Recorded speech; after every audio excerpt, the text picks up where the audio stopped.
Another example, this time involving three functions. So let y be equal to sine x. The question is find dy by dx from the first principle, from the first principle. So we try to solve this.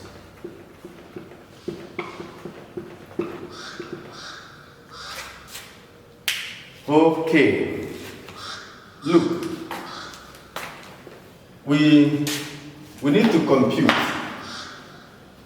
Our goal is to compute dy by dx.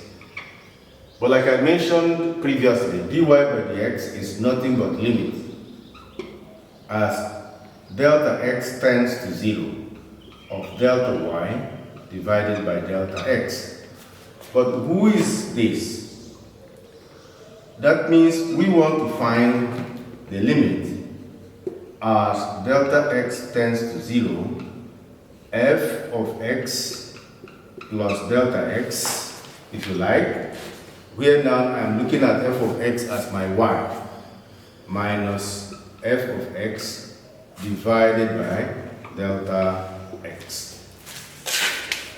So when we compute this limit, it is the same as computing this limit, and what we get is simply change dy by dx, which is the derivative of the function y with respect to the independent variable x. Okay, let's evaluate this quotient. So I compute f of x. Okay, so I do this. My y is sine x, so that y plus delta y is simply sine of x plus delta x. This is I and this is II. Okay. Recall that sine A plus B is equal to sine A cos B plus cos A sine B. We also have that limit as theta tends to 0 of sine theta over theta is equal to 1. So we are going to use these two identities to complete the proof we are doing. And so where we already have I, so let's see I minus I. This is y plus delta y minus y on the left hand side is equal to sine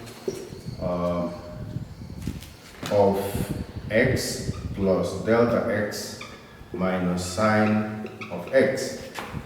So here now we apply sine A plus B, and then of course on the left hand side y minus y is 0, and so we have delta y is equal to sine x cos of delta x plus cos delta x, then sine, cos x sine of delta x minus sine x. I'm bringing this here. So this contributed everything here, while this one contributed that. Okay. Now we are here.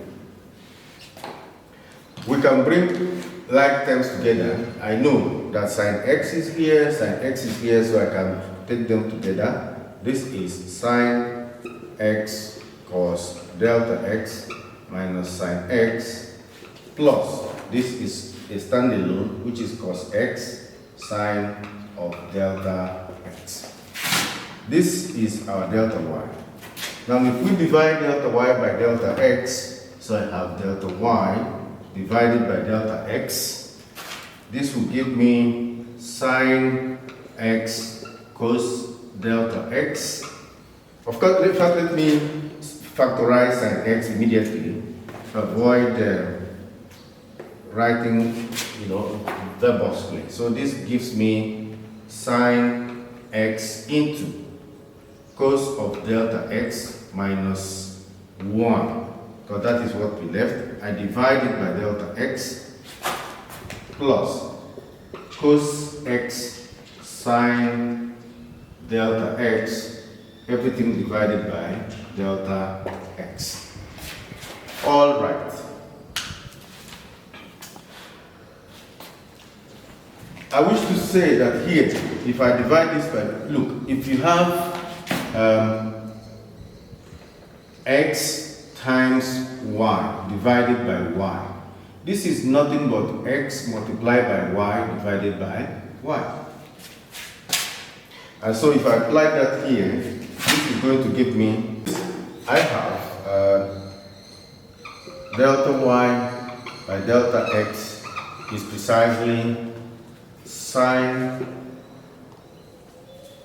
x into cos of delta x minus 1 divided by delta x. This is again plus cos x sine delta x. So plus cos x sine of delta x divided by delta x. Okay. As delta x tends to 0, cos 0 is 1. So this becomes 1 minus 1, which is 0. You multiply by this, this will give you 0. So at the end of the day, the first component is 0 plus sine delta x over delta x is like sine theta over theta. As theta tends to 0, which means delta x tends to 0, you get 1. So this component is 1. So we have 1 times cos x, which is cosine of x. But then, this limit is nothing but the limit as delta x tends to 0 of delta y by delta x. But don't forget, we gave this a name. The name is dy by dx. And that means that dy by dx is simply cos x. So this is the derivative of sine x with respect to x. So we have shown that the derivative of x or sine x with respect to x is cosine x.